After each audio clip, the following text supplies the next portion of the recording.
دار نقاش بين شاب غني وشاب فقير.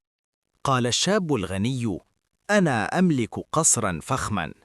قال الشاب الفقير: وأنا أملك كوخا صغيرا لكنه يسوي عندي الدنيا بما فيها.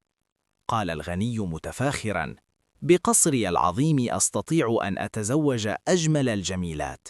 فأجابه الفقير بثبات: وأنا أستطيع أن أتزوج أشرف وأصلح فتاة في المدينة. فأجمل الجميلات قد تتزوجك من أجل مالك، فإن افتقرت تركتك. أما أشرف وأصلح النساء فهي التي تقبل بك رغم فقرك، ولا تلتفت لمالك، ولا تعاتبك على عسرك، وتبقى معك ما بقيت حيا. قال الغني: انظر إلى أصدقائي من حولي، كثيرون ولا يفارقونني. قال الفقير: ليس لدي سوى صديقين، ولكنني على يقين أن صحبتهما وصداقتهما لن تتغير.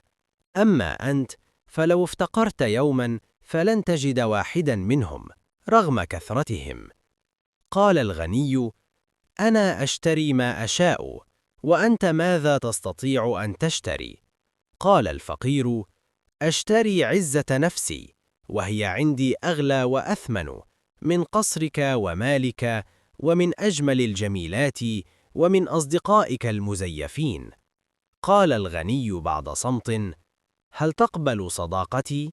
فأجابه الفقير بحزم: أنا لا أصادق من يفخر بماله وجاهه، فغدا ستعيرني بفقري وبؤسي، فدعني وشأني. تكمن العبرة في أن الغنى الحقيقي ليس في كثرة المال والجاه، بل في عزة النفس وصدق الصحبة ووفاء القلوب. فمن بنى قيمته على المال ضاع إذا زال، ومن بناها على الأخلاق بقي عزيزا أبدا.